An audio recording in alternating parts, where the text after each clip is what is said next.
एक अय्याश राजा था। वो इतना धूर्त था कि नगर में किसी भी खूबसूरत महिला या लड़की को देख लेता तो अपने रुतबे के दम पर उसे हासिल कर लेता। एक बार राजा ने अपने लड़के के जन्म दिवस पर एक बहुत बड़े उत्सव का आयोजन किया, जिसमें नगर के सभी लोग पधारे। राजा का सबसे खास मंत्री भी अपनी पत्नी सहित राजा के यहाँ उत्सव में शामिल होने पहुंचा। जब राजा ने मंत्री की पत्नी को देखा तो राजा उसे देखता ही रह गया। राजा ने आज तक इतनी सुंदर स्त्री नहीं देखी थी। उत्सव खत्म हुआ, सभी अपने घरों को लौट गए, पर राजा का सुख चैन छिन चुका था। उसे रह रहकर बस मंत्री की स्त्री के ही विचार आ रहे थे। उस रात राजा सो भी न सका। उसने पूरी रात करवटें बदलते और मंत्री पत्नी को हासिल करने की तरह तरह की योजनाओं को सोचते हुए ही बीता दी। आखिर राजा को एक युक्ति सूझी। सुबह होते ही उसने बुलावा भेजकर मंत्री को अपने पास बुलवा लिया और एक पत्र देकर कहा, ये फलां फलां राज्य में लेकर जाना है। मंत्री ने कहा, ठीक है महाराज। घर जाकर पत्नी को बता। राजा के इरादों से अनजान मंत्री निकल लिया गंतव्य की ओर। मंत्री की पत्नी को हासिल करने के लिए उतावले राजा का तो एक एक पल सदियों के बराबर जा रहा था। जब उसे पक्का विश्वास हो गया कि मंत्री सफर पर जा चुका है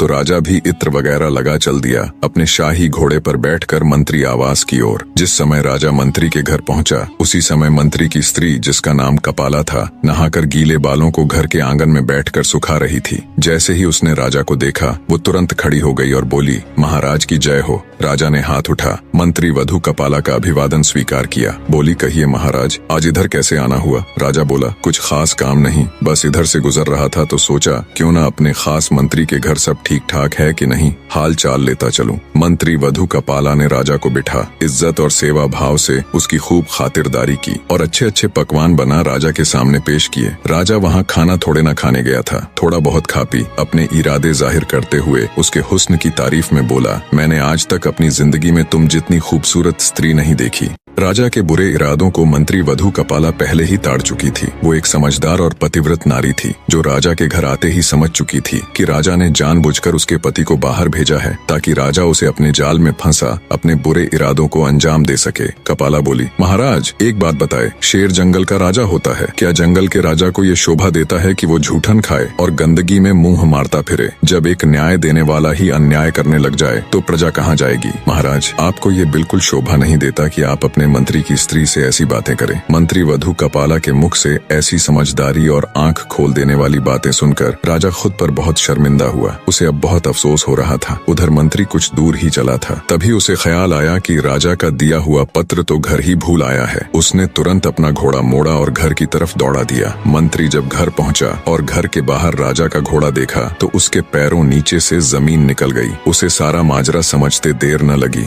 मंत्री की पत्नी राजा के साथ रंगरेलियां मना रही है। यही सोच सोचकर मंत्री के खून का पानी बनते देर न लगी। फिर भी मंत्री खून का कड़वा घूंट पी गया और चुपचाप जाकर वो पत्र उठाया और बिना किसी की नजरों में आए, बिना किसी से कुछ कहे सुने घर से निकल गया और राजा की बताई जगह पर वो पत्र पहुंचा दिया। पत्र पहुंचाकर जब मंत्री राजा के सामने हाजिर हुआ तो राजा ने बहुत सारे हीरे जवाहरात इनाम के तौर पर मंत्री को दिए। मंत्री ने वो सारे हीरे जवाहरात ज्यों के त्यों अपनी पत्नी को दिए तो उसकी पत्नी ने कहा, ये इतना सब कहाँ से आया? मंत्री बोला, ये उसे राजा ने तोहफे में दिया है और उसके मायके छोड़ आया। ऐसे ही समय बीतता गया। ना तो मंत्री ने उसकी कोई खोज खबर ली और ना ही उसे लाने गया। जब इस बात को बहुत दिन हो गए तो मंत्री की पत्नी के भाई आखिर थक हार कर मंत्री के पास पहुंचे और कहा कि वो उनकी बहन को लेने क्यों नहीं आ रहा। तब मंत्री ने कहा, मैंने उसके प्रति अपने सभी कर्तव्य पूरे कर दिए हैं, वो अब मेरी जिम्मेदारी नहीं। मंत्री वधू कपाला के भाई राजा के सामने पेश हुए और मंत्री की शिकायत की। राजा ने तुरंत मंत्री को भी बुलवा लिया। मंत्री के साले बोले, महाराज, हमने एक सुंदर हरा भरा फल फूलों से लदा हुआ बाग इसके हवाले किया था, जिसमें एक मीठे पानी से लबालब भरा कुआं भी था, परंतु महाराज आपके सामने खड़े इस शख्स ने हमारे उस हरे भरे सुंदर बाग को उजाड़ दिया, उसके सारे फल खा गया और उस कुएं के मीठे पानी तक को भी खराब कर दिया। राजा ने मंत्री से पूछा, क्यों भाई, क्या ये ठीक बोल रहे हैं? अपनी सफाई में कुछ कहना चाहते हो? मंत्री बोला, जी महाराज, इन्होंने मुझे उस बाग को जैसा सौंपा था वो उससे भी बढ़िया हालत में मैंने इनको वापस लौटाया है। ये सब सुन राजा ने मंत्री वधू कपाला के भाइयों से पूछा, क्या मंत्री ठीक कह रहा है? बोले, हाँ महाराज, ये बात सही है कि बाग बिल्कुल सही सलामत है, पर राजा साहब, हम इससे बाग वापस देने की वजह जानना चाहते हैं। राजा ने मंत्री से पूछा तो मंत्री बोला,